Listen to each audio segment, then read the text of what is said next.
Hello and welcome. This is the chapter number 11 of class 8th. तो जो अभी 8th class में आए हैं उनके 3 चैप्टर्स में जो PA1 या FA1 बोलते हैं उसमें आएंगे फर्स्ट, थर्ड एंड 11th। तो उसकी प्रैक्टिस कर लीजिए आप। फर्स्ट और थर्ड की ऑलरेडी वीडियो अपलोड हो चुकी है और ये 11th क्लास चैप्टर की वीडियो है, ये भी अभी अपलोड हो जाएगी। ठीक है, देखते हैं इस चैप्टर में क्या क्या है, पढ़ते हैं। तो चैप्टर 11 नाम है chemical effect of electric current, यानी इलेक्ट्रिक करंट के क्या क्या केमिकल इफेक्ट होते हैं, तो वो देखते हैं। Your elders might have cautioned you against touching an electrical appliances with wet hands. हमारे बड़े हमें मना करते हैं कि भैया गीले हाथों से आप किसी भी तरीके के इलेक्ट्रिकल अप्लायंसेस को टच मत करो। तो क्यों मना करते हैं, इसका रीजन क्या है? But do you know why it is dangerous to touch an electrical appliances with wet hands? लेकिन क्यों मना करा जाता है जानते हो, और डेंजरस क्यों है? गीले हाथों से इलेक्ट्रिकल अप्लायंसेस को टच करना ज्यादा डेंजरस क्यों है? इलेक्ट्रिकल अप्लायंसेस को अगर वो जैसे तार वगैरह है और वो खुले हैं तो उसको आप ड्राई हैंड से भी टच मत कीजिए, ठीक है। लेकिन गीले हाथों से टच करने पर क्या ज्यादा इफेक्ट होता है उसके बारे में इस चैप्टर के अंदर पढ़ते हैं। We have learn earlier classes that materials which allow current to pass through them are good conductor of electricity. जिन भी मटेरियल्स में से करंट इजिली पास आउट हो जाएगा उसको गुड कंडक्टर ऑफ इलेक्ट्रिसिटी कहा जाता है। तो कहीं ना कहीं वाटर जो है फिर गुड कंडक्टर ऑफ इलेक्ट्रिसिटी होगा। इसलिए मना किया जाता है कि गीले हाथों से हमें किसी भी इलेक्ट्रिकल अप्लायंसेस को टच नहीं करना चाहिए। On the other hand, materials which do not allow electric current to pass through them easily are poor conductor of electricity. तो इसका ही अपोजिट है, जिनमें से करंट पास नहीं होता हो उनको पुअर कंडक्टर ऑफ इलेक्ट्रिसिटी कहा जाएगा। In class 6th, we made a tester to test whether a particular material allow the electric current to pass through it or not. Do you recall the tester helped us in deciding that? Class 6 में हमने एक tester यानी एक test करा था और check करा था कि कौन कौन से मटेरियल जो है इलेक्ट्रिक करंट को पास कर देते हैं अपने अंदर से और कौन कौन से मटेरियल्स इलेक्ट्रिक करंट को पास नहीं करते। वी फाउंड, हमें पता चला, that metals such as copper and aluminum conduct electricity, whereas metals such as rubber,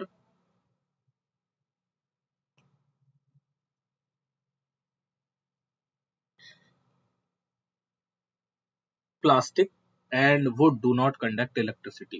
तो ये पता चला कि कॉपर और एल्युमिनियम में से इजीली इलेक्ट्रिक करंट पास हो जाता है, जबकि रबड़ में से, प्लास्टिक में से और वुड में से यानी लकड़ी में से इजीली करंट पास नहीं होता या वो इलेक्ट्रिसिटी कंडक्ट ही नहीं करते। तो कहीं ना कहीं हमें इसमें दो क्वेश्चंस मिलते हैं कि what are the good conductors of electricity. तो उसमें आप कॉपर और एल्युमिनियम लिखेंगे।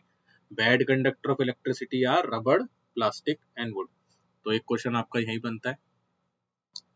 However, so far we have used our tester to test the material which were in solid state. फिर हमने चेक करा कौन कौन से मटेरियल्स ऐसे हैं जो सॉलिड स्टेट में होते हैं। But what about liquids? हम सॉलिड के बारे में तो पढ़ लिया, कॉपर सॉलिड होता है, एल्युमिनियम सॉलिड होता है, जिसके हमारे को तार भी देखने को मिलते हैं हमारे यहाँ जितनी मोटर्स या वायर्स होती है। बट लिक्विड्स के बारे में क्या? लिक्विड्स भी इलेक्ट्रिसिटी कंडक्ट करते हैं या नहीं करते? Do liquids also conduct electricity? Late us find out. देखते हैं कि ये इलेक्ट्रिसिटी कंडक्ट कर रहे हैं या इलेक्ट्रिसिटी कंडक्ट नहीं कर रहे। तो पहेली बूझो हमेशा की तरह ये सवाल पूछते रहते हैं और ये एक दूसरे को जवाब भी देते रहते हैं। Paheli and Bujo want to remind you that one should not experiment with electric supply from the mains or generator or an inverter. Use only electric cells for all the activities suggested here. पहेली और बूजो ने बहुत ज्यादा जोर देकर इस बात को बोला है कि अगर आपको इलेक्ट्रिसिटी कौन कौन से मटेरियल्स या कौन कौन से लिक्विड कंडक्ट करते हैं ये जानना है तो आप प्लीज कोई मेन तार को ना छुएं, किसी तरीके के कोई प्लग को ना छुएं, किसी तरीके के किसी बोर्ड को ना छुएं। आप छोटा सा एक जो इलेक्ट्रिक सेल होता है जो आपके रिमोट्स वगैरह में डलता है उससे चेक कीजिए कि कौन कौन से मटेरियल इलेक्ट्रिसिटी कंडक्ट करते हैं, क्योंकि मेन वायर या मेन करंट को या इन्वर्टर को अगर आप छुएंगे तो उसमें बहुत ज्यादा अमाउंट में करंट होता है, वो आपके ऊपर बहुत ज्यादा डेंजरस या कभी कभार जानलेवा भी हो जाता है। तो उस तरीके की कोई भी एक्टिविटी करने की कोशिश ना कीजिए। डू लिक्विड्स कंडक्ट इलेक्ट्रिसिटी, क्या लिक्विड जो होते हैं, तरल पदार्थ जो होते हैं, वो इलेक्ट्रिसिटी कंडक्ट करते हैं? To test whether a liquid allowed electricity to pass through it और not we use the same tester. तो हमने एक टेस्ट करके देखा। ये रहा गुड कंडक्टर, इन्होंने आयरन पर लगाया, लोहे का बना हुआ है पेचकस, इसको सेल से कनेक्ट करा तो बल्ब लाइट अप हो गया। अब पुअर कंडक्टर, वही सेम पेचकस है, ठीक है, यह टेस्टर है जिसके ऊपर रबड़ चढ़ी हुई है। अब उन्होंने तार को रबड़ में लगाया और दूसरे तार को बल्ब में लगाया और दोनों को सेल्स से कनेक्ट कर दिया और बल्ब नहीं लाइट अप हुआ, यानी बल्ब नहीं जला। तो यहाँ पे दो चीजें क्लियर हो गई कि गुड कंडक्टर्स कौन से होते हैं और पुअर कंडक्टर कौन से होते हैं। However replace the cell by a battery. अब हुआ क्या, सेल को रिप्लेस करा गया बैटरी के द्वारा। बैटरी आती है एक छोटी सी, अगर आप देखेंगे तो। Also before using the tester we should check whether it is working or not. और ये टेस्ट करने से पहले हमें ये भी देखना है कि हमारा सेल जो है वो चार्ज भी है या नहीं। ऐसा ना हो कि हमारा सेल ही चार्ज ना हो और हमारा एक्सपेरिमेंट गलत हो जाए, या हमारी वायर जो है कहीं से ब्रेक ना हो, ठीक है, जिसकी वजह से एक्सपेरिमेंट कंप्लीट नहीं होगा। तो एक्टिविटी 11.1 बोलती है join the free ends of the tester together for a moment. हम दोनों एंड को जोड़िए टेस्टर पे। दिस कंप्लीट द सर्किट, जैसे ही वो दोनों जुड़ जाएंगे तो सर्किट कंप्लीट हो जाएगा of the tester and the bulb should glow. और जो बल्ब है वो क्या हो जाएगा, जलने लग जाएगा। However if the bulb does not glow, अगर बल्ब नहीं जलता, it means that the tester is not working. तो उसका मतलब है कि टेस्टर काम नहीं कर रहा। Can you think of the possible reason, क्या क्या पॉसिबल रीजन हो सकते हैं काम ना करने के, वो हम आगे पढ़ते हैं। Is it possible that connections are loose, ये हो सकता है कि तार में कोई गड़बड़ी हो। और द बल्ब इज फ्यूज्ड, या तो बल्ब फ्यूज हो सकता है। और your cells are used up, या आपके सेल जो है वो डिस्चार्ज जो रखे होंगे उनमें चार्जिंग नहीं होगी। Check that all the connections are tight, पहले चेक कीजिए सारे कनेक्शन बिल्कुल सही हैं। इफ दे आर, अगर वो सही है, then replace the bulb with another bulb, आप दूसरा बल्ब लगा के देखिए। Now test if the tester is working or not, और फिर आप सेल वगैरह को भी चेक कीजिए कि आपका सेल जो है चार्ज है या नहीं। और जैसे ही आप उसमें तार कनेक्ट करेंगे आपका बल्ब जो है वो लाइट अप हो जाएगा। If the tester is working or not, if it is still not working, then replace the cell with the fresh cells। वही कि आपको सेल भी चेंज करके देखना पड़ेगा, इसमें यही बात लिखी है। No, now that our tester is working, let us use it to test the various liquid। अगर हम इसे अलग अलग लिक्विड में टेस्ट करेंगे, लेकिन उसके लिए पहले कॉशंस दिए हुए, पहले सावधानी है उसको सुनना ज्यादा जरूरी है। डायरेक्टली किसी भी बिजली के अप्लायंसेस में जाके टेस्ट नहीं करना है। और आप खुद से कभी भी कोई चीज़ टेस्ट नहीं कीजिए, यह सारी प्रॉपर गाइडेंस के साथ होती है। खुद से कोई टेस्ट करोगे तो आप अपने आप को हार्म पहुंचा सकते हो, बहुत ज़्यादा नुकसान हो सकता है। कॉशंस क्या है, while checking your tester do not join it's free and. पहली बात तो उन दोनों के तारों के एंड को आप ज्वाइन नहीं करेंगे, नहीं तो वो ब्लास्ट कर देंगे for more than a few second, otherwise the cell of the battery will drain very quickly. अगर छोटी बैटरी है तो वो बहुत जल्दी ड्रेन हो जाएगी, लेकिन अगर कोई बड़ी बैटरी है तो कहीं ना कहीं ब्लास्ट कर देगी। देखा होगा आपने, अगर दो तार है और दोनों तारों को आप एक ही स्विच में लगा दोगे तो वो करंट जो है क्या करता है, ब्लॉक कर देता है, यानी ब्लास्ट कर देता है। एक्टिविटी 11.2 के अंदर क्या है, collect a few small plastic और rubber caps of the discarded बोतल एंड क्लीन देम। आप क्या कीजिए, थोड़ी सी रबड़ कैप वगैरह या बॉटल के ढक्कन वगैरह लीजिए, उन्हें अच्छे से साफ कीजिए। Pour 1 teaspoon of lemon juice, आप 1 चम्मच नींबू का जूस निकालिए। Or vinegar in a cup, या विनेगर लीजिए कप के कैप के अंदर, sorry. Bring your tester over this cap and let the ends of the tester dip into the lemon juice. जैसे ही आप उसके दोनों तार लेमन जूस में डालेंगे और vinegar as shown in the figure 11.2, ठीक है, अभी दिखाते हैं 11.2 फिगर में कैसा है। Take care that the ends are not more than 1 centimetre. कोशिश कीजिए कि आपका जो तार है वो छोटा 1 सेंटीमीटर का, but at the same time do not touch each other. और ध्यान रखिए कि उन दोनों तारों को एक साथ नहीं छूना है, ठीक है ना। एक तार आपका लेमन जूस में होगा और एक बैटरी या सेल से कनेक्टेड होगा। डज द बल्ब, आप देखते हैं, ये रहा, देखिए ये रही activity of the tester glow, क्या बल्ब जला। डज लेमन जूस और विनेगर कंडक्ट इलेक्ट्रिसिटी, क्या लेमन जूस या विनेगर इलेक्ट्रिसिटी कंडक्ट करता है। How would you classify lemon juice और विनेगर अ गुड कंडक्टर और अ पुअर कंडक्टर। तो आपको कैसे क्लासिफाई करोगे, अगर उसमें से करंट पास होकर बल्ब ग्लो करता है, so it is a good conductor of electricity. If current is not passing through lemon juice or vinegar juice, then it is a bad conductor or poor conductor of electricity. Lemon juice ये रहा, activity ये रही, ठीक है. When the liquid between the two ends of the tester allow the circuit current to pass, the circuit of the tester become complete. जैसे ही आप उस टेस्टर के दोनों सर्किट को कनेक्ट करते हो और उसे लेमन जूस के अंदर ज्वाइन करते हो, तो वो एक पूरा सर्किट बना देता है, यानी एक पूरा कंप्लीट सर्किट बना देता है, जिसको पाथ भी बोला जाता है, वो कंप्लीट हो जाता है. The current flows in circuit and the bulb glows, और जैसे ही करंट फ्लो करेगा सर्किट में तो बल्ब जलना शुरू हो जाएगा. When the liquid does not allow the circuit electric current to pass, और जब लिक्विड अलाउ ही नहीं करेगा इलेक्ट्रिक करंट को पास करने के लिए सर्किट में, तो the circuit of the tester is not complete, तो सर्किट कंप्लीट नहीं होगा and the bulb does not glow, इसलिए बल्ब नहीं जलेगा. तो आप दोनों ही चीजें करके देखिए, अगर बल्ब चलता है so it is a good conductor, और गुड कंडक्टर इसलिए है क्योंकि वो सर्किट को कंप्लीट कर रहा है, इलेक्ट्रिक करंट को अपने अंदर से पास करने दे रहा है. और अगर बल्ब नहीं जलता है तो पहले आप अपने सारी चीजों को चेक कीजिए कि आपका सेल चार्ज होना चाहिए, आपकी वायर सही होनी चाहिए, और आपका बल्ब भी जो है फ्यूज नहीं होना चाहिए. अगर आप फ्यूज बल्ब लगा के टेस्ट करेंगे तो वो करंट तो पास करेगा बट वो बल्ब ग्लो नहीं करेगा. तो ये चीजें आपको ध्यान रखनी. In some situations even though the liquid is conducting the bulb may not glow, कोई कोई कंडीशन ऐसी हो जाती है, सिचुएशन ऐसी हो जाती है कि जिसके अंदर बल्ब जो है जलता नहीं है. इट में हैपेंड इन एक्टिविटी 11.2, तो उन्होंने बताया कि ऐसा होता है एक्टिविटी 11.2 में. What can be the reason, इसका क्या कारण हो सकता है.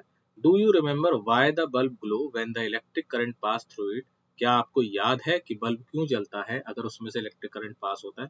तो ये हमने ऊपर बताया था, आप इसका आंसर लिखने की कोशिश कीजिए. Due to the heating effect of current, the filament of the bulb get heated to a higher temperature and it starts glowing. जब heating effect, अब क्या होता है, अभी हमने ऊपर पढ़ा था chemical effect of electric current, जैसा इस चैप्टर में पढ़ा था. अब एक और इफेक्ट होता है जिसको बोला जाता है heating effect of electric current. तो हीटिंग इफेक्ट जब करंट में जाता है वो बल्ब के फिलामेंट में जाके उसको हाई टेम्परेचर पर लेकर आता है, जिसकी वजह से वो जलना शुरू होता है. अगर ये बात ऐसे समझ में नहीं आ रही तो ऐसा समझिए, आप चाय बनाने के लिए एक बर्तन लीजिए, उसके अंदर पानी डालिए और गैस ही ना जलाइए. सब कुछ डालने के बाद आप गैस मत जलाइए. तो जब तक उसमें हीटिंग इफेक्ट नहीं होगा ना, जब तक उसको हीट नहीं मिलेगी तब तक वो उसको बॉईल करेगा ही नहीं, आपको रिजल्ट देगा ही नहीं. सो ऐसा ही कुछ इसके साथ होता है, जब उसमें हीटिंग इफेक्ट वाला जो करंट है वो पास होगा, यानी जब बल्ब के अंदर टेम्परेचर राइज होगा, तभी वो फिलामेंट जो है उसमें एक बल्ब के अंदर छोटी सी तार होती है, फिलामेंट बोलते हैं जिसे, टंगस्टन, ठीक है. तो वो जैसे ही गर्म होगा उसके बाद वो जलना शुरू करेगा. अगर वो गर्म ही नहीं होगा एक प्रॉपर टेम्परेचर पर तो वो जलेगा नहीं, बहुत स्लो सा जलेगा.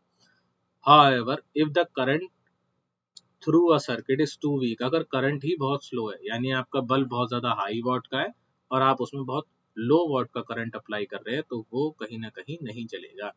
The filament does not gate heated, filament जलेगा ही नहीं और वो हीट नहीं करेगा sufficiently and it does not glow. उसको प्रॉपर करंट ही नहीं मिलेगा, जब प्रॉपर करंट नहीं मिलेगा तो वो कहीं ना कहीं जलेगा नहीं.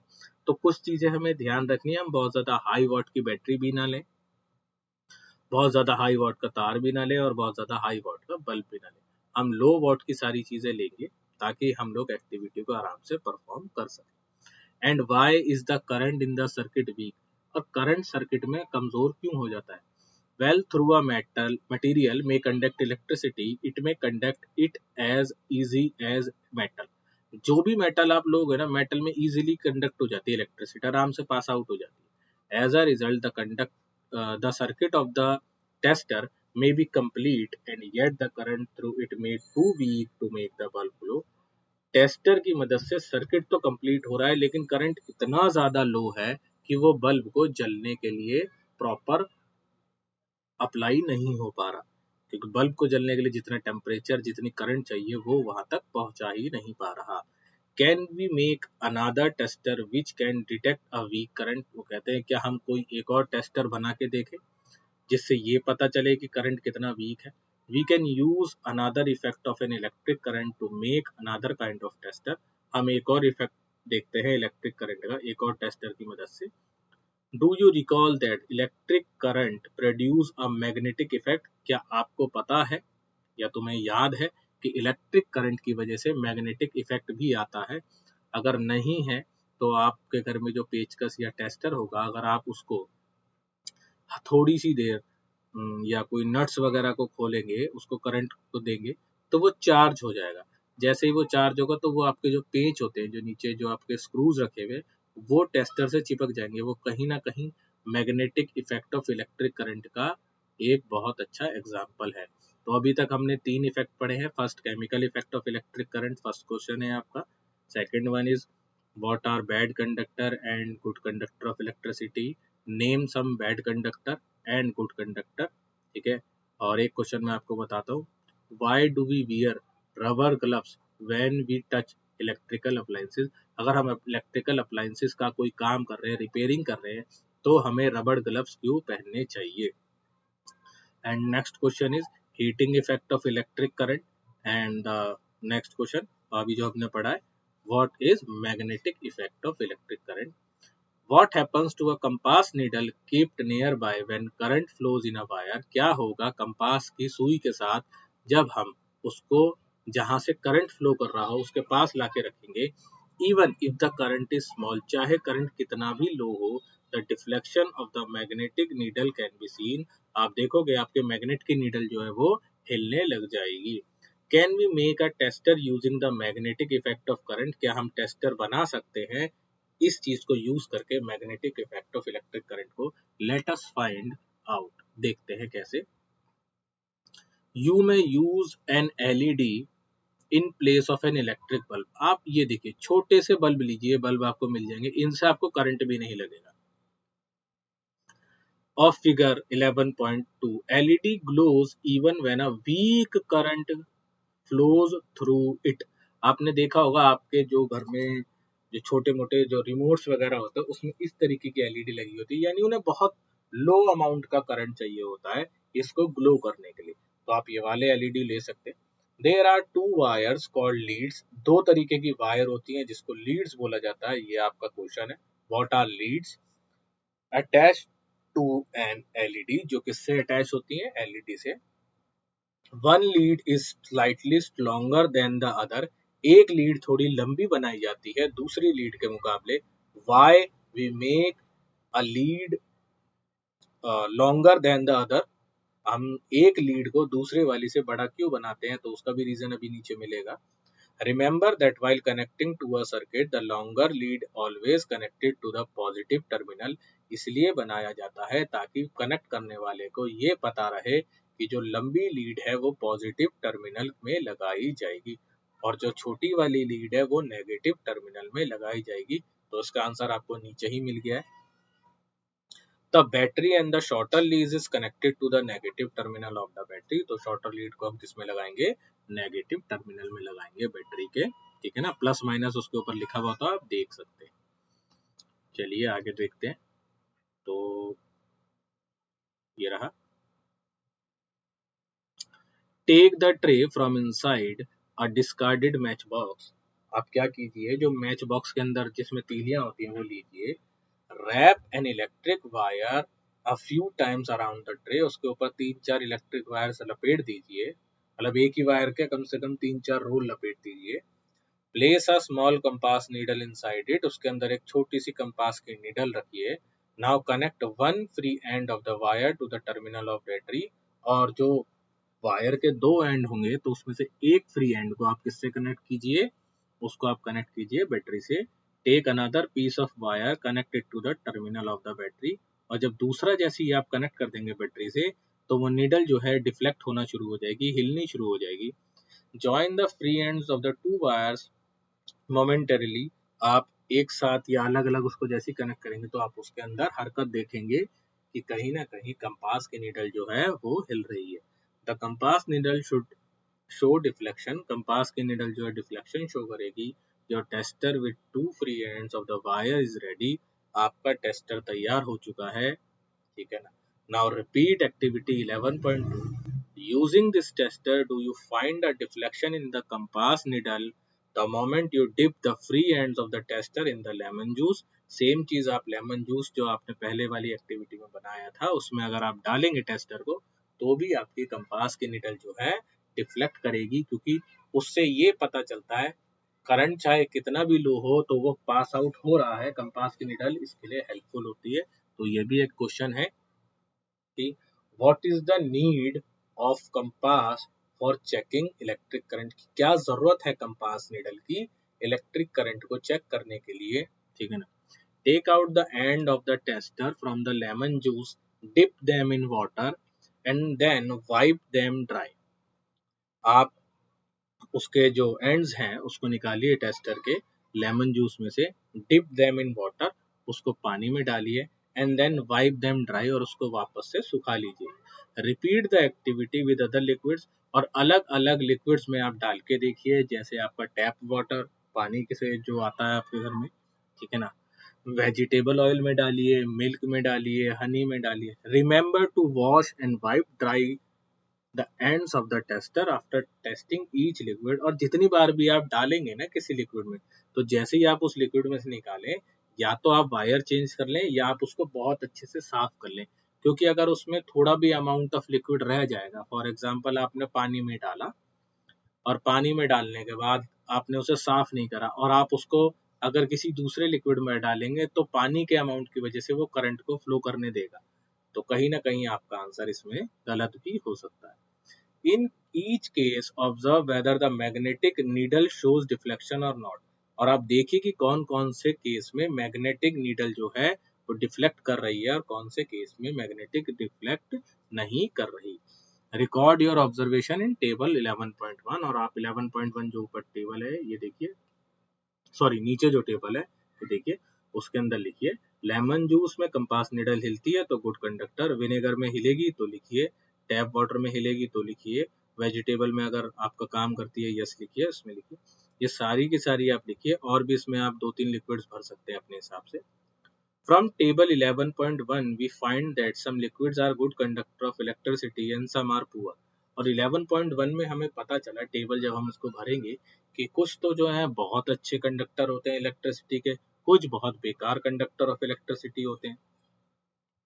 तो ऐसा क्यों है, सारे के सारे इलेक्ट्रिसिटी कंडक्ट क्यों नहीं करते, तो ये चीज तो हम 11th क्लास में पढ़ेंगे, ये अभी हमारी क्लास में नहीं है। When the free ends of the tester do not touch each other, जब जो टेस्टर के एंड हैं वो एक दूसरे को टच नहीं करते, there is an air gap between, उनके बीच में क्या आता है, एयर गैप आ जाता है, हवा का गैप आ जाता है, ठीक है ना।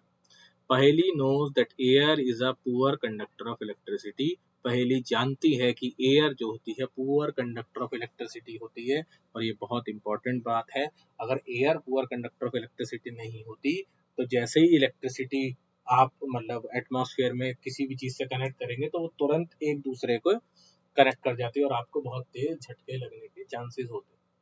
अभी आप लगा लीजिए इतनी सारी जो वायर्स लगी हुई हैं, जो आपके यहाँ पोल्स बने हैं, खंबे बने हुए हैं, अगर air good conductor of electricity होगी तो कहीं ना कहीं एयर उस इलेक्ट्रिसिटी को कंडक्ट कर जाएगी और करंट जो है सारी दुनिया में फैल जाएगा, क्योंकि एयर तो सब जगह पर है।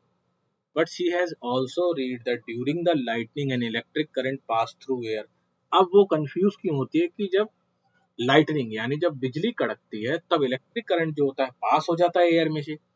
She wonders if air is indeed a poor conductor, वो कहती है कि अगर एयर पुअर कंडक्टर है इलेक्ट्रिसिटी कंडक्ट करने का, अंडर ऑल कंडीशन, सारी ही कंडीशंस में, this makes Boojho asks whether other materials are classified as poor conductor allows electricity to pass under certain condition. तो उसका आंसर ये है कि कोई ना कोई, एक ना एक एक्सपेक्टेशन यानी एक्सेप्शन, एक केस होता है जो आप 11th में पढ़ोगे, कोई ना कोई कंडीशन ऐसी हो जाती है जिसकी वजह से इलेक्ट्रिसिटी जो है कंडक्ट हो जाती है पुअर कंडक्टर्स में से भी। तो आप ऐसा ना सोचें कि पुअर कंडक्टर है तो उसमें से इलेक्ट्रिसिटी कंडक्ट नहीं होगी। अगर इलेक्ट्रिक करंट का अमाउंट बहुत ज्यादा होगा तो वो पुअर कंडक्टर में से भी इलेक्ट्रिसिटी को पास आउट कर देगा। इसका नीचे पढ़ते हैं। Actually under certain condition most materials can conduct, बहुत सारी कंडीशन, अलग अलग तरीके की कंडीशंस होती हैं जिसमें कुछ मटेरियल्स होते हैं इलेक्ट्रिक करंट को कंडक्ट कर लेते हैं। That is why it is preferable to classify materials as good conductor and poor conductor instead of classifying as conductor and insulator. अगर हम गुड कंडक्टर और पुअर कंडक्टर की बात करें तो वो कहता है कि इंस्टीड ऑफ क्लासिफाइंग, तो हम लोगों ने उनको क्या नाम दे दिया, जो कंडक्टर इजीली करंट पास करते हैं उन्हें कंडक्टर दे दिया, और जो इजीली करंट पास नहीं करते उन्हें इंसुलेटर का नाम दे दिया। लेकिन ऐसा नहीं है कि उनमें से करंट पास नहीं होता, उनमें से भी करंट कहीं ना कोई कंडीशन में पास हो जाता है। We have tested the condition of electricity through tap water, हमने टैप वाटर के चलाया और उसमें से टेस्ट करा कि इलेक्ट्रिसिटी पास हो रही है या नहीं। Let us now test the conduction of electricity through distilled water. चलिए अब हम डिस्टिल्ड वाटर में चेक करते हैं। Take about 2 teaspoon of distilled water in a clean and dry plastic और रबर कैप ऑफ बॉटल। आप कोई बॉटल लीजिए, उसके ढक्कन लीजिए, उसके अंदर आप डिस्टिल्ड वाटर डालिए। यू में obtain distilled water from your school science lab. आपको आपका जो डिस्टिल्ड वाटर है, आजकल तो दवाइयों के पैकेट में भी मिल जाता है, या आपको आपके स्कूल के साइंस लैब से मिलेगा।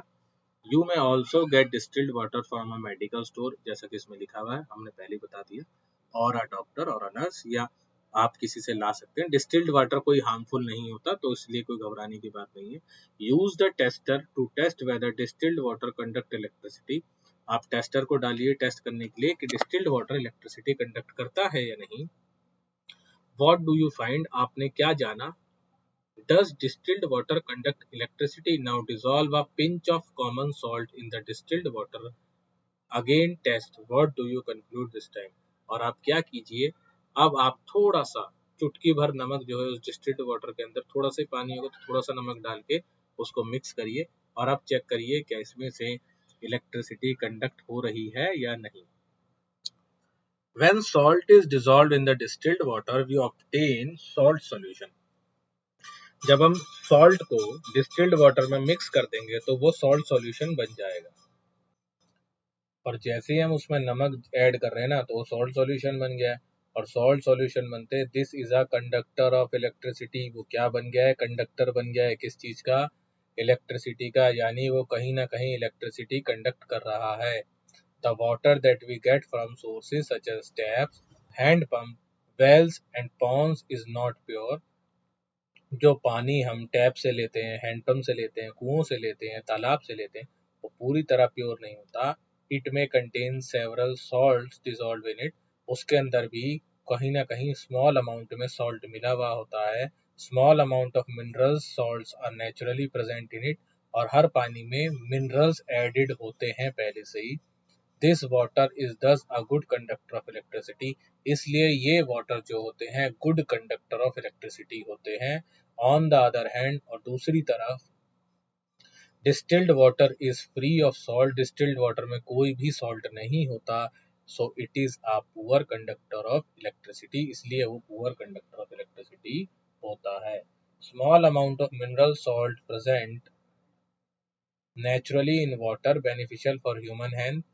जो मिनरल्स वगैरह प्रेजेंट होते हैं पानी के अंदर, वो बहुत बेनिफिशियल होते हैं हमारी सेहत के लिए। However these salt make water a good conductor. यही सॉल्ट क्या करते हैं, पानी को गुड कंडक्टर ऑफ इलेक्ट्रिसिटी बनाते हैं। So we should never handle electrical appliances with wet hands और while standing on a wet floor. इसलिए इसका ऊपर जो क्वेश्चन था कि हमें क्यों नहीं छूना चाहिए गीले हाथों से किसी भी इलेक्ट्रिकल अप्लायंसेस को, तो उसका आंसर यहाँ लिखा हुआ है, we should never handle electrical appliances with wet hand. हमें किसी भी इलेक्ट्रिकल अप्लायंसेस को गीले हाथों से नहीं छूना चाहिए, क्योंकि जो पानी होता है उसके अंदर कहीं ना कहीं मिनरल सॉल्ट्स होते हैं, and salt is a good conductor of electricity, जिसकी वजह से हमें करंट लग सकता है। तो इस आंसर को आप नोट डाउन कीजिए। We have found that a common salt when dissolved in water, यानी जब से हमने उसे डिस्टिल्ड वाटर में कॉमन सॉल्ट को ऐड करा ऊपर वाली एक्टिविटी में, it makes a good conductor, उसने क्या बना दिया, उसे गुड कंडक्टर बना दिया। What are the other substances which when dissolved in distilled water make it conducting. क्या और कोई मटेरियल अगर उसमें या कोई और सब्सटेंस ऐड करा जाए तो वो भी डिस्टिल्ड वाटर को गुड कंडक्टर बनाएगा। Let us find out, check करते हैं। कॉशन, फिर से सावधानी वाला इसमें दिया हुआ है नीचे। सावधानी बहुत ज़रूरी है, ये इलेक्ट्रिसिटी का चैप्टर है, इसमें करंट लगने का खतरा है अगर आप किसी भी तरीके की एक्टिविटी खुद से करते हैं बिना किसी गाइडेंस के। Do the next activity under supervision of your teacher, parent or some elderly person because the use of acid is involved in it।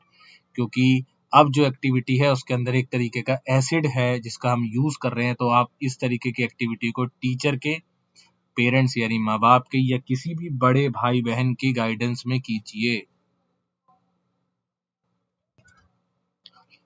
Take the 3 clean plastic और रबड़ कैप ऑफ बॉटल, आप 3 रबड़ cap या plastic bottle की जो cap होती है वो लीजिए। Pour about 2 teaspoon of distilled water in each of them, तीनों के अंदर 2-2 चम्मच डिस्टिल्ड वाटर भरिए। Add a few drops of lemon juice, पहले वाले में आप लेमन जूस डालिए, दूसरे वाले में हाइड्रोक्लोरिक एसिड, और तीसरे वाले में to a distilled water 1 cap। Now the second cap containing some distilled water, add few drop of base of caustic soda, दूसरे में आप क्या कीजिए, कास्टिक सोडा या पोटेशियम आयोडाइड डालिए। Add a little sugar to the distilled water in the third cap, और तीसरे वाले में आप थोड़ी सी चीनी डालिए। Test which solution conduct electricity and which do not, check कीजिए जिसमें आपने लेमन जूस और हाइड्रोक्लोरिक एसिड मिलाया था पहले वाले में, उसमें इलेक्ट्रिसिटी पास हो रही है, दूसरे वाले में आपने कास्टिक सोडा और पोटेशियम आयोडाइड मिलाया था उसमें हो रही है, या तीसरे वाले में हो रही है जिसके अंदर आपने क्या करा था, चीनी मिलाई थी। What result do you obtain, तो क्या रिजल्ट आता है देखते हैं यहाँ पर। Most liquid that conduct electricity are solution of acid, base and salt. ज्यादातर लिक्विड जो इलेक्ट्रिसिटी कंडक्ट करते हैं वो कौन से सॉल्यूशंस होते हैं, या तो वो एसिडिक होते हैं, या वो बेसिक होते हैं, या वो सॉल्ट्स होते हैं। When electric current flows through a conducting solution, does it produce an effect of the solution, जब उसमें से करंट पास होगा तो कहीं ना कहीं उसका कोई ना कोई इफेक्ट उस सॉल्यूशन पर भी पड़ेगा। Chemical effect of electric current, इसलिए इस चैप्टर का नाम है क्योंकि अब आप केमिकल्स ऐड कर रहे हैं। सॉल्ट भी केमिकल होता है, हाइड्रोक्लोराइड एसिड भी केमिकल होता है, और कास्टिक सोडा आपका भी केमिकल होता है, लेमन जूस भी एक तरीके का केमिकल है। तो अब आप देख रहे हैं कि इस चैप्टर का नाम chemical effect of electric current क्यों रखा गया है।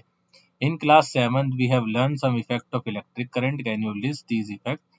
7th क्लास में हमने कुछ इफेक्ट पढ़े थे इलेक्ट्रिक करंट के, क्या आपको याद है। What effect does the current produce when it flows through a conducting solution, क्या क्या इफेक्ट होंगे अगर हम अलग अलग सॉल्यूशंस में से इस करंट को फ्लो करें। लेट अस फाइंड आउट, देखते हैं क्या होते हैं। तो एक्टिविटी 11.6 पढ़ते हैं। Take out carbon rods carefully from 2 discarded cells. आपके घर में जो सेल है, जो बैटरी होती है, जो रिमोट में डलता है, उसका जब आप ऊपर का हिस्सा उतारेंगे तो उसके अंदर से एक ब्लैक कलर की कार्बन रॉड्स निकलेगी। क्लीन देयर मेटल कैप, उसके मेटल कैप को साफ कीजिए with sandpaper. Wrap copper wires around the metal cap, आप उसके चारों तरफ मेटल कैप के कॉपर वायर बांधिए, बहुत पतली वाली, of the carbon rods and join them to a battery, और उसको आप किससे ज्वाइन करिए, बैटरी से। अच्छा, एक और क्वेश्चन है आपके, व्हाट आर इलेक्ट्रोड्स। इलेक्ट्रोड्स किसे बोला जाता है, जो अभी आपने कार्बन रॉड्स निकाली है उन्हीं रॉड्स को इलेक्ट्रोड्स बोला जाता है।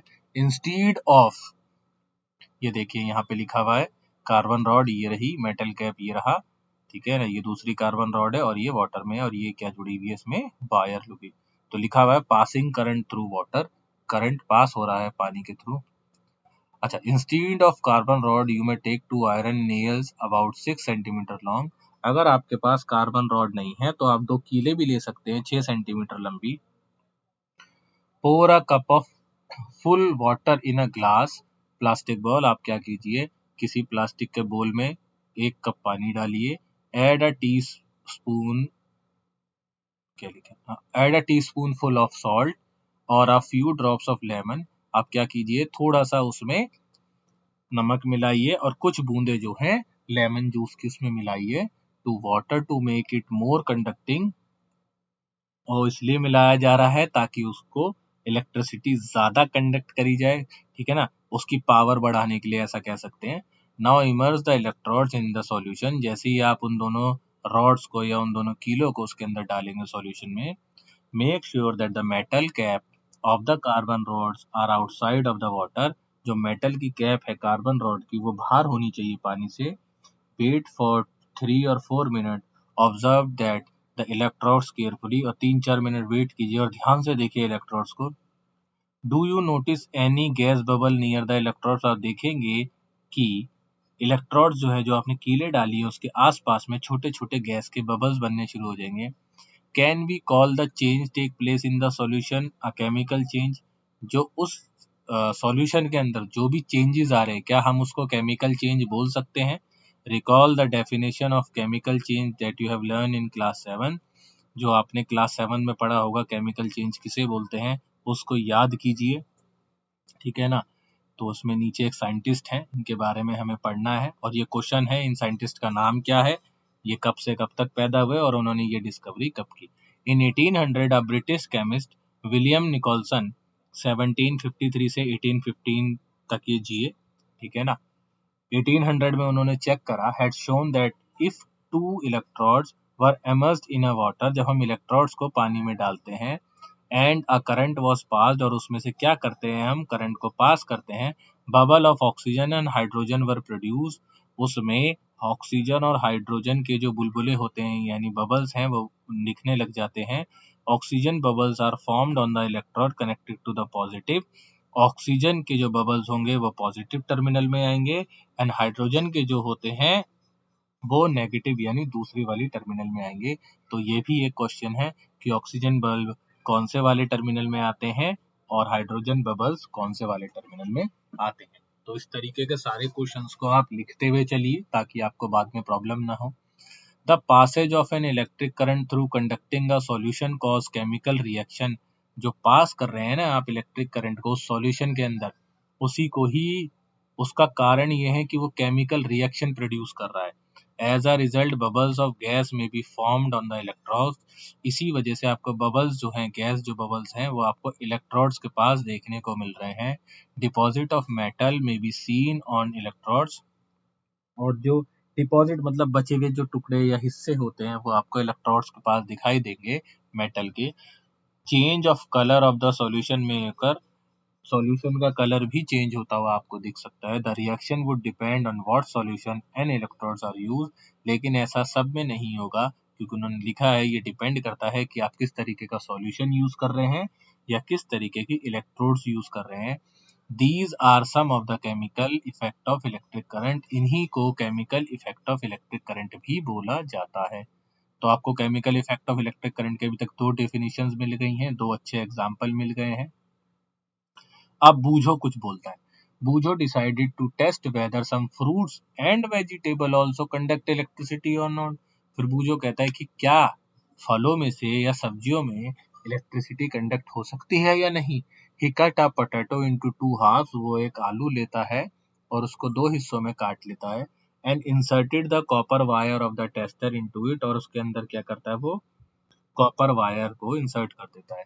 Just then his mother called him, और उसकी माँ बुलाती है, and he forgot to take out the wire of the tester inserted in the potato, उसकी जो मम्मी है वो पीछे से उसे आवाज देती है और वो भूल जाता है कि उसने क्या करा था, आलू के अंदर 2 वायर कनेक्ट कर रखी थी।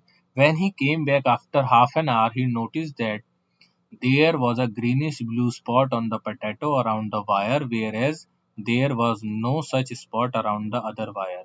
तो उसने देखा कि जैसे ही वापस आया एक ग्रीनिश ब्लू कलर का एक स्पॉट बन गया है जहां पर उसने क्या करा था पोटैटो में वायर लगाई थी। तो ये देखिए एक साइड में ना ये ग्रीनिश ब्लू सा स्पॉट बन गया है और एक साइड में नहीं बना है, तो ऐसा क्यों हुआ। पूजो जो है कंफ्यूज हो जाता है। He was surprised with this observation and along with पहेली repeated this activity many times. वो चौंक जाता है और वो पहेली को बुलाता और कहता है कि मैंने इस तरीके से ऐसे ऐसे करा था और उसके बाद मुझे ये रिजल्ट देखने को मिला है। तो एक काम करते हैं हम इसी एक्टिविटी को दोबारा करके देखते हैं। They found that it always the wire connected to the positive terminal which had a greenish blue spot around it, उसको ये पता चला कि जो पॉजिटिव टर्मिनल में वायर कनेक्ट हुई है उसमें एक ग्रीनिश ब्लू स्पॉट बन गया।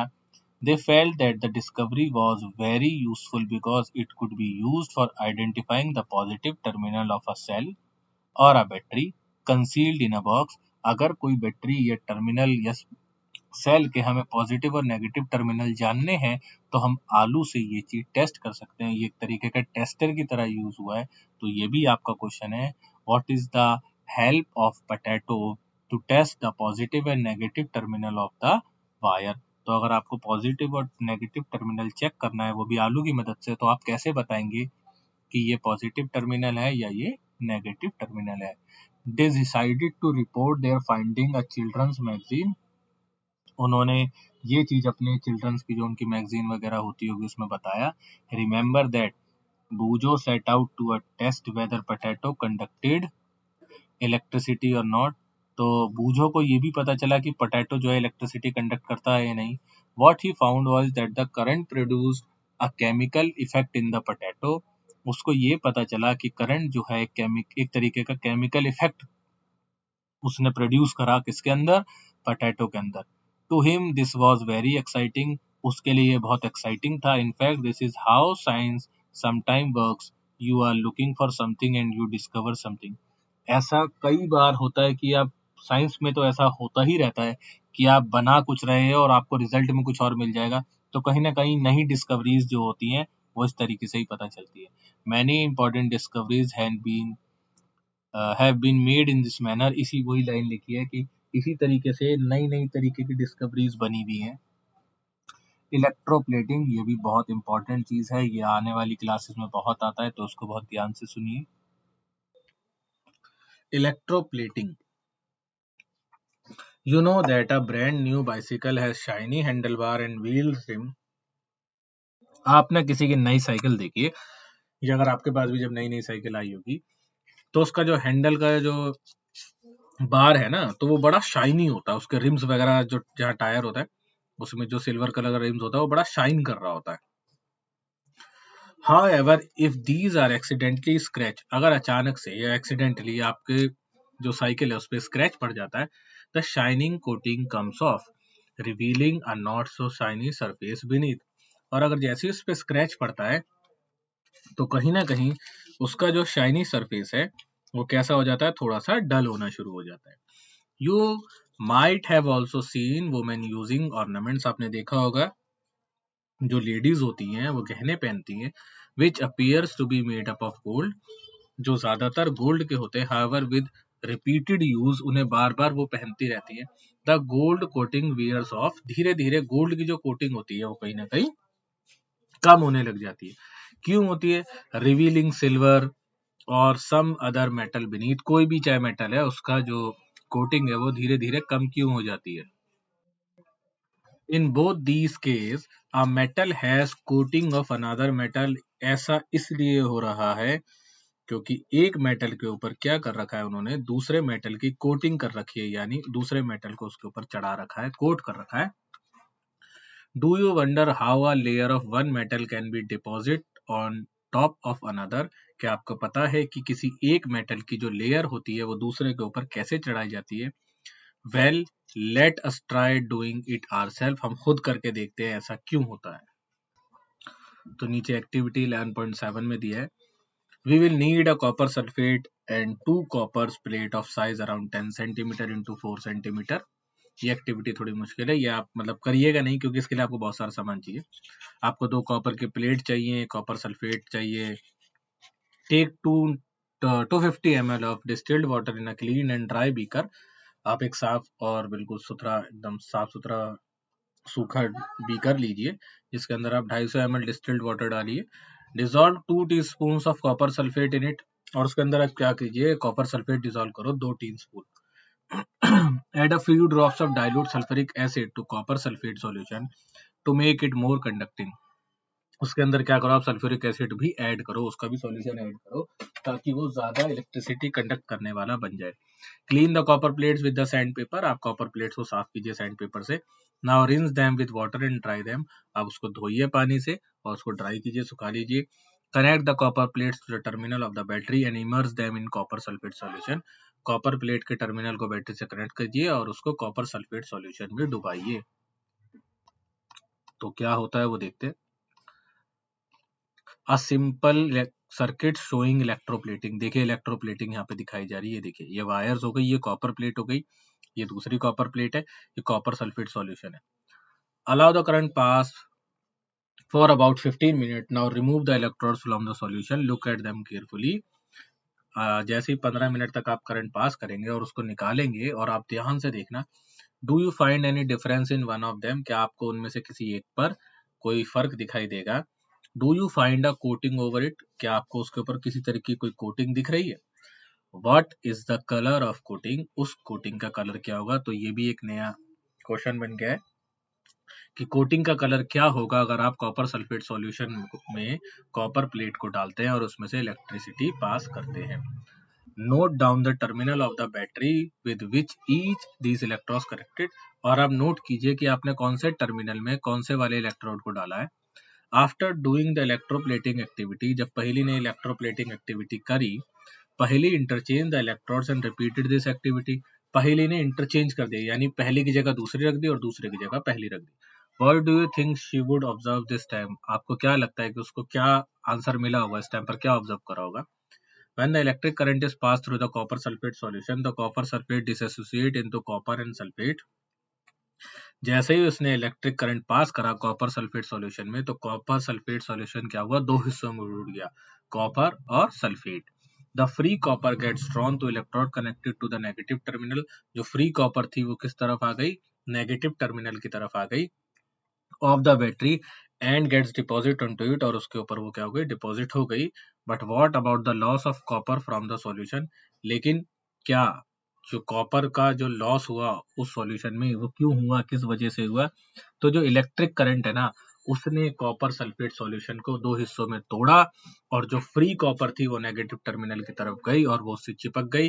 From the other electrode a copper plate an equal amount of copper get dissolve in the solution, और दूसरे इलेक्ट्रोड में क्या हुआ, इक्वल अमाउंट ऑफ कॉपर, जितना कॉपर था वो दूसरे वाली साइड में चला गया, यानी पॉजिटिव टर्मिनल की तरफ चला गया। दस the loss of copper from the solution is restored, और जितना कॉपर का लॉस हुआ था ना वो वापस से रिस्टोर कर लिया गया। एंड द प्रोसेस कंटिन्यूज, और इस प्रोसेस को वो करते रहे। This means that the copper get transferred from one electrode to another, एक इलेक्ट्रोड में जितना भी कॉपर चिपक सकता था वो चिपक गया और बाकी नीचे गिर गया। तो जो नीचे गिर गया था वो वापस से पॉजिटिव टर्मिनल की तरफ जाके चिपक गया, और जितना भी लॉस होना था कॉपर का वो नहीं हुआ। ये प्रोसेस को बार बार करने से क्या होता है, आप उस सॉल्यूशन में चेंजेस देख सकते हैं। Boojho could get only one copper plate, Boojho को एक कॉपर प्लेट मिली, सो ही परफॉर्म्ड एक्टिविटी 11.7। अब बूजो को तो एक ही कॉपर प्लेट मिली, पहले के पास दो थी तो उसने दोनों टर्मिनलों में चिपका लिया। A carbon rod in a place of copper plate which was connected to the negative terminal of the battery. He succeeded in obtaining a coating of copper on carbon rod. Sorry. तो वो successful तो हो गया जब उसने ये पहली वाली एक्टिविटी करी जो पहली ने करी थी, कॉपर सल्फेट सॉल्यूशन में डाल के कॉपर अलग हो गया था, कॉपर कोट तो हो गया उस कॉपर प्लेट के ऊपर, लेकिन क्या उसमें डिफरेंस क्या रहा होगा, दो प्लेट और एक प्लेट में क्या डिफरेंस रहा? The process of depositing a layer any desired metal on another material by means of electricity, जब आप किसी भी मेटल की लेयर को किसी दूसरे मेटल पे चढ़ाएंगे with the help of electricity, किसकी मदद से, बिजली की मदद से, दैट इज कॉल्ड इलेक्ट्रोप्लेटिंग। जैसे इसका नाम है इलेक्ट्रो यानी इलेक्ट्रिसिटी और प्लेटिंग यानी प्लेट करना, चढ़ाना। It is one of the most common application for chemical effect of electric current, ये मोस्ट कॉमन एप्लीकेशन है chemical effect of electric current की। तो ये आपका क्वेश्चन है, which is the most common application of chemical effect of electric current, तो ये बहुत अच्छा आंसर है, electroplating. Electroplating is very useful process, electroplating बहुत यूजफुल प्रोसेस है।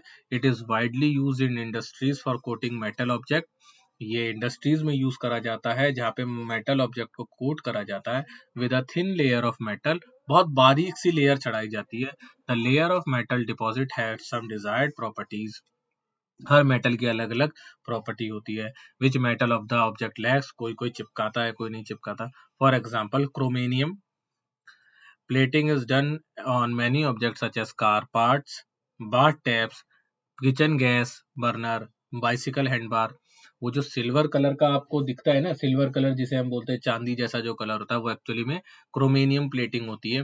Wheel rims and many other, इन सब के ऊपर यही चीज चढ़ाई जाती है। तो कहीं ना कहीं इसका आंसर भी आपको मिल गया कि इलेक्ट्रोप्लेटिंग यूजफुल होती है। तो कहाँ यूजफुल होती है, वो इंडस्ट्रीज में यूजफुल होती है। और उससे एग्जांपल्स क्या है, कार के पार्ट्स बनाने के लिए, आपके घर के टंकियां नलके वगैरह बनाने के लिए, किचन गैस के बर्नर बनाने के लिए, बाइसिकल के हैंड बार्स बनाने के लिए, ठीक है। तो इस तरीके के लिए क्रोमिनियम है शाइनी अपीयरेंस, क्रोमिनियम बहुत ज्यादा शाइन करता है। इट डज नॉट कोरोड, उसके ऊपर जल्दी से जंग नहीं लगता। जब जंग नहीं लगेगा किसी चीज के ऊपर तो वो ज्यादा टिकेगा। It resist scratches, however chromium is expensive. अब ये तो है कि क्रोमेनियम बहुत एक्सपेंसिव होता है।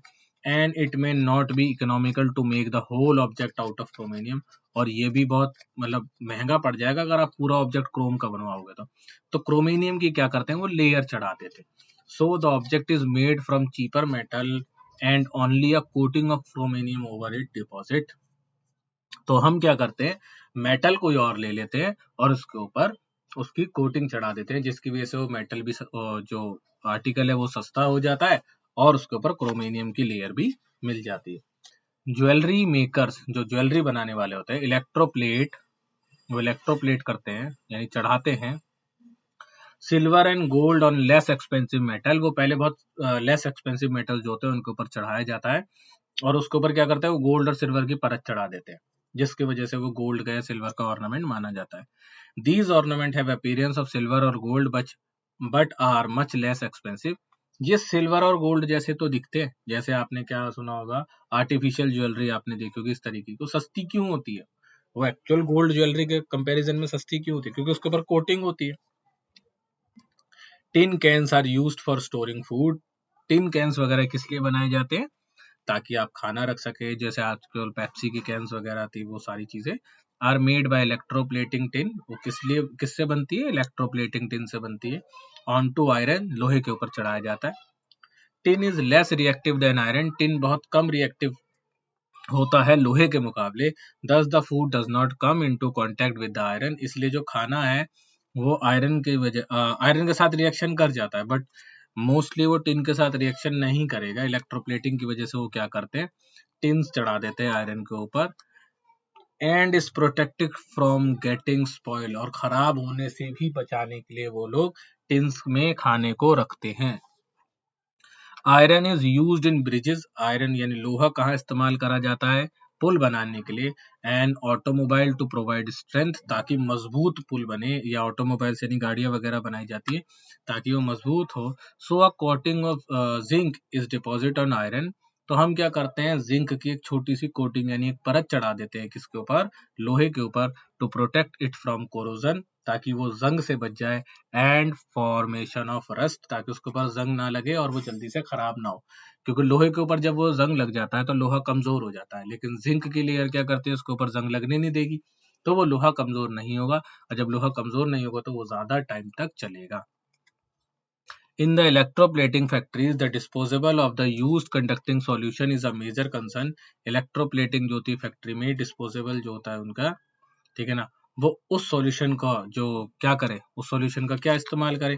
इट इज पॉल्यूटिंग वेस्ट, वो कहीं ना कहीं क्या होता है, पॉल्यूशन भी करता है, पॉल्यूटिंग वेस्ट होता है।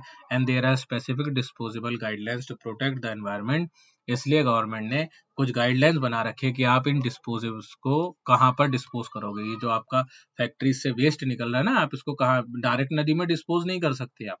क्यों, करने को आप कर दो, लेकिन कहीं ना कहीं वो क्या कर रहा है, मछलियों को हार्मफुल पहुंचाएगा, ठीक है ना, मछलियों को हार्म पहुंचाएगा, और भी जो एक्वेटिक एनिमल्स है उनको भी हार्म पहुंचा सकता है, या जो लोग उन नदियों में से पानी भर रहे हैं, जिनके घरों में उसका पानी जा रहा है, उनको भी हार्म पहुंचा सकता है, ठीक है। तो ये चैप्टर यहीं पर खत्म होता है। तो कीवर्ड्स देखते हैं हम, कीवर्ड्स दिए हुए यहाँ पे, व्हाट यू हैव लर्नड, ये आपको पढ़ना है कि आपने क्या क्या इसमें पढ़ा है। कुछ एक्सरसाइज की तरफ नजर डालते हैं।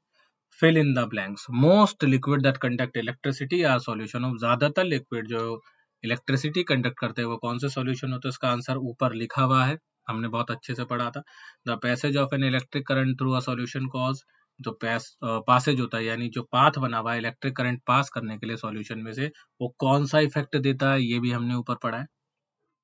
If you pass the current through copper sulfate solution, copper get deposit on the plate connected to the, अगर हम, ये तो हमने अभी पढ़ा है कि कॉपर सल्फेट सॉल्यूशन में जब हम डालते हैं और इलेक्ट्रिक करंट पास करते हैं इलेक्ट्रोप्लेटिंग वाले में, तो कॉपर कौन से वाले टर्मिनल में चिपक जाता है, ठीक है ना, इसमें दिया है पर। और यही एक सेम सवाल मेरा भी है कि अगर यही एक्टिविटी कॉपर की नहीं, यही एक्टिविटी अगर टर्मिनल्स की पोटैटो के साथ करते हैं तो कौन से वाले टर्मिनल पर ग्रीन और ब्लू साइन बन के आता है, यानी ऐसा कलर का इफेक्ट दिखता है। The process of depositing a layer on any desired metal on the another material by means, एक मेटल के ऊपर दूसरे मेटल की परत चढ़ाने को क्या बोला जाता है, ये आपने जस्ट अभी पढ़ा है। When the free ends of the tester are dipped into solution, जब आप फ्री एंड जो टेस्टर के होते हैं वो सॉल्यूशन में डिप करते हैं, the magnetic needle shows deflection, जो मैग्नेटिक नीडल है वो डिफ्लेक्शन शो करती है, क्यों, इसका रीजन बताइए, तो ऊपर इसका रीजन लिखा हुआ है। Name the 3 liquids which were tested in the manner, 3 liquid का नाम लिखिए जो टेस्ट करे आपने, ठीक है, 9.9 में इसमें आप टेस्ट करोगे, may cause the magnetic needle to deflect. आप 3 अलग अलग सॉल्यूशन लिखिए और बताइए कौन कौन से सॉल्यूशन में मैग्नेटिक नीडल जो है डिफ्लेक्ट हुई। The bulb does not glow in the setup shown, इसमें ये जो नीचे एक्टिविटी दिखाई हुई है उसमें बल्ब नहीं जल रहा है, तो कौन कौन से रीजन होते हैं बल्ब न जलने के, ये भी रीजन हमने ऊपर बताए। तो कोशिश कीजिए आप कि खुद से सारे आंसर्स कर सके ताकि आपको बहुत ज्यादा अच्छे मार्क्स आ सके, क्योंकि अगर आप रटे रटाए आंसर्स लिखोगे ना कहीं उसमें कोई ना कोई बात छूट जाएगी, लेकिन आप चैप्टर को समझ के उसके बाद आंसर को लिखोगे तो आप आंसर्स खुद से लिख सकते हो। अगर आपको इंग्लिश में आंसर्स लिखने नहीं आते तो आप उसकी प्रैक्टिस कीजिए, ठीक है ना कहीं आंसर्स को पहले हिंदी में लिखिए, फिर उसको ट्रांसलेट करने की कोशिश कीजिए। जिस भी टीचर से आप पढ़ते हैं सारे ही टीचर्स बहुत अच्छा पढ़ाते, कोई भी टीचर ऐसा नहीं है कि अच्छा नहीं पढ़ाता, बट ये है कि आप उनसे क्या सीख रहे हैं ये आपके ऊपर डिपेंड करता है, आप उनसे क्या ज्ञान ले रहे हैं। जो चीज़ें आपकी कमज़ोर है आप उनसे सीखिए, उन्हें बताइए अपनी कमियों के बारे में ताकि वो उसको ठीक कर सकें। तो फिफ्थ क्वेश्चन है, tester is use to check the conduction of electricity through 2 liquids. एक टेस्टर से चेक कर रहे हैं कि इलेक्ट्रिसिटी 2 अलग अलग लिक्विड में, ठीक है ना, इलेक्ट्रिसिटी कौन कौन कंडक्ट करता है। It is found that the bulb of the tester glows brightly for a liquid A, एक जो लिक्विड ए है यानी जो पहला वाला लिक्विड है ना उसके अंदर जो टेस्टर डाला तो बल्ब ग्लो कर गया, while it glows very dimly for liquid B, और दूसरे वाले में बहुत डिम जल रहा है और पहले वाले में बहुत तेज चल रहा है, तो क्यों ऐसा हुआ, इसके बारे में भी हमने ऊपर पढ़ा था। तो उसमें देखिए 4 ऑप्शन है, उसके अंदर आपको आंसर मिलेगा। Does pure water conduct electricity, क्या प्योर वाटर इलेक्ट्रिसिटी कंडक्ट करता है, इफ नॉट अगर नहीं, what can we do to make it conducting, तो हम उसके अंदर क्या करें कि वो इलेक्ट्रिसिटी कंडक्ट करे, ये भी ऊपर दिया हुआ है, ठीक है ना। और प्योर वाटर का दूसरा नाम भी क्या होता है ये भी आपको लिखना है। In case of fire, before the firemen use the water hoses, they shut off the main electrical supply for the area. अगर कहीं आग लग जाती है और आप फायरमैन को बुलाते हैं तो वो क्या करता है, सबसे पहले मेन सप्लाई बंद करता है बिजली की। क्यों करता है ऐसा, इसका भी आंसर ऊपर लिखा हुआ है, आप खुद से लिखने की कोशिश कीजिए। A child staying in a coastal region test to drinking the water and also sea water with his tester, एक बच्चा है जो कोस्टल रीजन में रहता है तो वो पीने के पानी और समुद्र के पानी दोनों को टेस्ट करता है। He find that the compass needle deflect more in case of sea water, तो उसने देखा कि जो समुद्र का पानी है ना, जब उसने उसके अंदर करंट पास करा तो कंपास की नीडल जो है ज्यादा डिफ्लेक्ट हुई, क्यों डिफ्लेक्ट हुई, तो ये 2 क्वेश्चन सेम ही दे दिए उन्होंने, ठीक है। अगर आपको ऊपर वाला आता है तो आप नीचे वाला भी जरूर कर लेंगे। Is it safe for the electrician to carry out electrical repairs outdoors during heavy downpour, क्या ये सेफ होगा इलेक्ट्रिशियन के लिए कि वो इलेक्ट्रिकल वायर्स या इलेक्ट्रिकल अप्लायंसेज या कोई भी बिजली का काम जो खंभों पर करना है वो उस दिन करे जिस दिन बारिश हो रखी है, अगर हाँ तो क्यों और नहीं तो क्यों नहीं। पहेली had heard that rain water is a good at distilled water, पहेली को पता चला कि रेन वाटर कैसा होता है, डिस्टिल्ड वाटर की तरह ही बिल्कुल होता है। So she collected some rain water in a clean glass tumbler, उसने क्या करा उसे एक गिलास में जमा कर लिया, and tested it using a tester, और उसको जब टेस्ट करा टेस्टर की मदद से, to her surprise she found that the compass needle showed deflection, उसने देखा कि कंपास नीडल में तो क्या है, डिफ्लेक्शन आ गया, ऐसा क्यों, what could be the reason, क्या रीजंस हैं इसके। Prepare a list of object around you that are electroplated, आप उन लिस्ट ऑब्जेक्ट की लिस्ट बनाइए जो इलेक्ट्रोप्लेटेड हैं आपके आसपास, जैसे नहीं आंसर नहीं बताना, ठीक है, लिस्ट बनाइए और उसमें लिखिए, ऊपर आप क्वेश्चन को पढ़िए और ऊपर से आंसर लिखिए चैप्टर के अंदर से। The process that you saw in activity 11.7 is used for purification of copper, 11.7 activity में प्योरिफिकेशन ऑफ कॉपर के लिए एक एक्टिविटी यूज करी गई थी। A thin plate of pure copper and thick rod of impure copper are used as electrode. एक तो pure copper की प्लेट थी और एक इम्प्योर कॉपर था। तो प्योर कॉपर की प्लेट कैसी दिखती थी और इम्प्योर कैसी दिखती थी, पहले वो लिखिए। Copper from impure rod is sought to be transferred to the thin copper plate. जो कॉपर थी, ठीक है ना, जो कॉपर फ्रॉम इम्प्योर रॉड, जो इम्प्योर रॉड का था, एक सेकेंड, हाँ, तो जो कॉपर रॉड है ना इम्प्योर वाली, उसने क्या करा, ट्रांसफर कर लिया कॉपर प्लेट के ऊपर चढ़ी हुई जो भी कॉपर था ना, कॉपर सल्फेट सॉल्यूशन में से कॉपर और सल्फेट को अलग करके क्या करा, कॉपर को उसके ऊपर कोट कर दिया। तो ऐसा क्यों हुआ? Which electrode should be attach to the positive terminal. कौन सा इलेक्ट्रोड अटैच था पॉजिटिव टर्मिनल में of the battery and why, क्यों अटैच था? सो एक्सटेंडेड लर्निंग ये आपका नहीं आता, फिर भी आप देखना चाहो तो देख सकते हो। To test the conduction of electricity through various fruits and vegetable, ये बूजो ने करा था, आप देख सकते हो, कोई प्रॉब्लम नहीं है, ठीक है ना। ये जिंक प्लेट वाली भी ऊपर सारी एक्टिविटी आपके चैप्टर में से दी है, करना चाहो कर सकते हो, ठीक है। अब लास्ट में डिड यू नो, ये बहुत इंपॉर्टेंट फैक्ट होता है जो नहीं पढ़ाया जाता। एलईडीज यानी लाइट एमिटिंग डायोड्स, ये इसकी फुल फॉर्म है, are available in many colours, ये बहुत अलग अलग कलरों में मिल जाती है, such as red, green, yellow, blue, white. कौन कौन से कलर में? रेड में, ग्रीन में, येलो में, ब्लू में, व्हाइट में, अलग अलग कलर्स में। And are increasingly being used for many application, और आजकल ये यूज हो रही है। जहाँ आप देखोगे ना बड़े बड़े साइन बोर्ड्स वगैरह होते हैं तो एलईडी के बनाते हैं वो लोग। For example in traffic light signals, और ट्रैफिक लाइट में ये यूज होती है। LED are increasingly being used for lighting. A cluster of white LEDs group together to form a light source. अब होता क्या है, बहुत सारी ना व्हाइट लाइट को एक साथ जोड़ के ना वो क्या करते हैं, जैसे देखिए एरो का साइन दिखा रहा है, तो इस तरीके की कोई लाइट नहीं होती, बट वो क्या करते हैं, बहुत सारी ना लाइट्स को इस तरीके से अरेंज करते हैं ताकि वो साइन को रिफ्लेक्ट करे या नाम को रिफ्लेक्ट करे, ठीक है ना, इस तरीके से दिखाई दे हमें। So LED light source consume less electricity. एक तो उसका बेनिफिट क्या है, ये बहुत कम इलेक्ट्रिसिटी कंज्यूम करती है and have longer life time, और इसका क्या फायदा है कि ये बहुत ज्यादा लंबे समय तक टिकती है। तो कहीं ना कहीं जो light bulbs are fluorescent and tubes, किसके मुकाबले, जो लाइट बल्ब होते हैं या ट्यूब वगैरह होते हैं इनके मुकाबले, and these are gradually become preferred lightning source, इसलिए ये आज के टाइम में सबसे ज्यादा प्रेफर्ड करने वाले जाने वाली है लाइट सोर्स बनाई है उन्होंने। और आपने देखा होगा जो आपके दिवाली वगैरह पे भी लगते हैं ना, तो इस तरीके से लगाए जाते हैं, या दुकानों पे जो सिंबल्स वगैरह लगाते हैं ना लोग, नाम वगैरह लगाते हैं, तो वो लाइट जो ब्लिंक करती चमकती है, तो वो इस तरीके की होती है। Thank you. इस चैप्टर में इतना ही। इस पूरे चैप्टर को आप सुनिए, उसमें नोट्स बनाइए, जो क्वेश्चंस बीच में बोले गए हैं उनके खुद से करने की कोशिश कीजिए, एक्सरसाइज क्वेश्चन खुद से कीजिए। बुक्स की हेल्प से आप क्वेश्चन आंसर्स करेंगे तो आपकी नॉलेज बढ़ेगी, लेकिन आप डायरेक्टली कहीं से क्वेश्चन आंसर्स करेंगे तो कहीं ना कहीं आप सिर्फ उन्हें याद कर रहे हैं, आप उन्हें समझ नहीं पाएंगे। तो अच्छे से पढ़िए और thank you, bye, have a nice day.